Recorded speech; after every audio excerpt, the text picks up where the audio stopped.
Hello, everybody. My name is Steven, and I'm going to be talking about some of the stuff that we've been looking at this week within crime and public policy, as well as the Oxford Handbook of Crime and Public Policy. Just to begin, there may have been some confusion on my part as far as what we were looking at this week, because I know it said chapters 2 and 3 in the book, but the section that dealt with juvenile justice and the crime and biology was chapters 3 and 4. So what I went ahead and did 3 and 4, but then I also did some studying on that part with the antisocial behavior. I'm probably going to do a lot more talking about juvenile justice simply because that's my background right now. That's what my career, what I'm doing, working with juveniles on a daily basis. And the section was more interesting to me because when you talk about biology and science and those type of things, yeah, I'd be confused. But we'll give it a try anyway. So I'm going to go ahead and start with the crime and biology. So in chapter 3, it starts talking about certain professions and people that do research with biology and with the human body and the brain, such as like forensic scientists who deal with they look at like certain things like injury patterns to detect child abuse. So they use science and biology to use DNA to identify offenders and say this certain person was at the scene of the crime or this certain thing happened, and we can find that based off of the identification found there. You also have psychobiologists who use physical size and strength to see these certain traits that people who commit crimes, they share and say, okay, well, a person who commits this aggressive crime may look like this or may have this feature or this gene or whatever. And there's a lot of science around that. There is no connection, as far as I can see, between crime and biology that we can bank everything off of and say that there is this connection based off of crime and biology. But there are certain things that they share that do make them more. You can basically say that there is a connection there. Um, it looked at certain things like abortion. It discussed in the book about abortion and how there was a period of time where there was a reduction in crime based on and a high level of abortions. And so that may have affected things. And then you also look at like a child, and it talked about crime being concentrated in families and certain things that juveniles or children are exposed to, the way they are developing as a child and the things that they're exposed to, they do create could contribute to the criminal behavior of a child. Um, it discussed the early starters as they are delinquent. So the early starter delinquents, usually they have a biological relative who is an offender. So it could be their grandparent, it could be their parent or sibling, somebody in the household that as they are developing, they're starting to get these tendencies. Um, then there was also discussion about contemporary legal scholars. They want to say that there are biological characteristics that should be included, that people share, that certain criminals share or offenders share, that should be used in the courtroom just like any other information, and it should not be excluded. So we'll touch on that a little bit. And then as well as the brain development affecting decision making. Children are not, their brains are not always fully developed, which they have certain impulses and certain things that they do, um, because they are children, and it doesn't, age does not um, take away the crime, and it does not excuse their crime, but age says that they might not have been thinking correctly, and then you have those instances where they are. Um, so certain things like the Roper versus Simmons, where it discussed using the death penalty on a child that is below the age of 18, their perception of crime and punishment is not going to be the same as an adult. And so they're arguing that the punishment should be proportionate to the culpability of the offender. So pretty much sex offenses as a child and sex offenses as an adult, if there is a history of that changes things, but a child does not have the same capacity to understand it as an adult would, whose brain may be fully developed.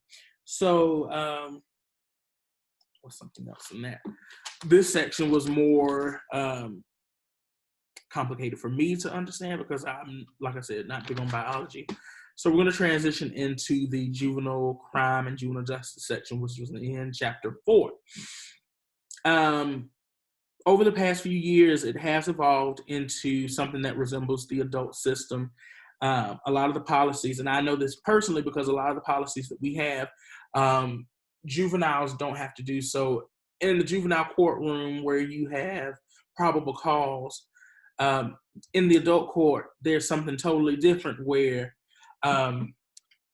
and it goes to Superior Court and the waivers, all these things are discussed in the chapter. So there were 4 areas that it discussed heavily, such as revising the criteria for juveniles who are being waived into the adult system, accessing and serving mental health needs for juveniles, increasing the use of evidence-based programs and estimating the benefits of these improved outcomes that come as a result of using evidence-based programs. Another thing that it dealt on was the prevention, community, and institutional settings within the juvenile justice system. So just going off of that, there are certain policies that need to be in place that aren't necessarily there to prevent children from doing things. And then when you have that community and have programs within the community, that helps with the prevention. And then it also keeps the child from going into the system fully as like in being incarcerated. Having those community programs does create a different outlook. The book discussed how there had been a decrease in crime over the last few decades and the type of crime. Not necessarily violent crimes, but property offenses, there has been a decrease in that. And some of the crime that they're looking at, it's attributed to the introduction of negative stimuli. So if you have drugs or hard drugs and you introduce that into a community, if a child sees that, they may be more likely to want to be involved in crime because there are no other positive outlets that they can go to, which is why some of the policy needs to be made to allocate funds for juveniles to be able to use them and not go to a delinquent lifestyle. There's an effect or need for effective programs and funds allocated in that perspective. Another thing it discussed as far as the policies was the difference between the two systems, the adult system and the juvenile justice system. You have different judges, different sentences, you have different probation records. All those things are different for juveniles. As far as probation, this reduces jail time. So instead of them going and serving jail, they can be supervised within the community by these probation officers. There's a difference in the sentencing structure. So kind of making it based off of the offense as opposed to your prior record. If you were adjudicated on something prior, it's not going to affect and say, okay, well, you've been a criminal for 3 years, so we've got to punish you like that. There are people that are arguing that the policy should be centered around the offense and extended jurisdiction. So because once a child is in the system or whatever, that the system should cover them for a few years after they turn 18, because there are some basic things that they may not have gotten within those few years.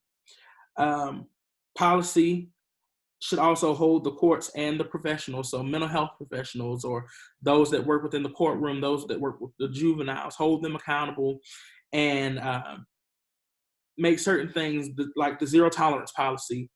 That is something that hurts children and it hurts adults as well, but children because by saying this is not allowed and this is prohibited, you have to have certain things in place that do deter them and prevent them from happening. But if in fact they do happen, do not cause a large punitive damage to that child and cause them to stay within that, because we know within like the labeling theory and the conformity theory that a child will conform to certain things that if you continue to label certain things that they may view differently. It just depends on how society views it. And then it also affects or relates to the school to prison pipeline, where you have there are certain protections and certain things that are expected of juveniles, and if they're not met, then it causes that pipeline to expand, and for juveniles to go from having discipline problems within school, and now they are in the system and they're having problems outside of the school, and they're having more delinquent behaviors. These are all things that are connected together. I'm trying to think if there was anything else that I wanted to discuss as I was going through it. These two sections, there was a lot that related to each other as far as biological things and how children pick up on things, and then even in adulthood, the things that create the antisocial behavior. You can usually see these things early on, and it discussed that early on in children and predicts how they're going to react once they get older, like the prenatal complications, and how they operate, and they predict that antisocial behavior. So, what else is there? Yes, and it affects like the impulses and their ability to know that when they're punished, that this is the reason for you being punished, and not to do it again, and the exaggerated reactions to crime or to threats. If they feel threatened, you have to look at these certain things because a child may not have grasped that, and there may be certain things that they are exposed to, like I said, through family members that they don't necessarily see or haven't developed that concept of, I don't have to react that way.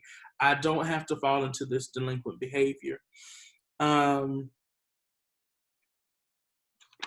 I think that's pretty much all I have. I'm about to shut the recording off. I hope I have 10 minutes or over because I did do a lot of talking before. One